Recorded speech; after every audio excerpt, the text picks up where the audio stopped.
Welcome to Not Milk Never Milk. Subscribe if you're lactose intolerant. You start by protecting data and power. Back up and charge the phone above 50% because you will disconnect the battery.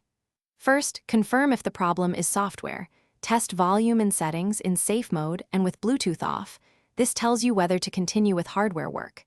Next, remove the case and SIM tray, then inspect the external button for debris. Once done, you'll know if you can fix the button externally or must open the phone. You now move into careful disassembly. Remove screws and apply gentle heat when adhesive holds the screen. Use a thin pick to separate the display without bending it. Once open, disconnect the battery immediately to avoid shorts because safety prevents damage. Locate the volume flex cable and switch assembly, then inspect for corrosion, worn contacts, or a torn ribbon. If you find grime, clean contacts with 90% IPA and a soft brush. Once dry, reseat connectors firmly and test before reassembly to confirm repair progress. You finish by reversing the disassembly steps. Reconnect the battery, align and reseat the display, and tighten screws to manufacturer torque. Don't over-tighten.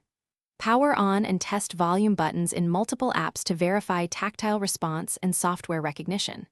If the problem remains, remap controls via accessibility settings or use an on-screen volume utility as a temporary workaround.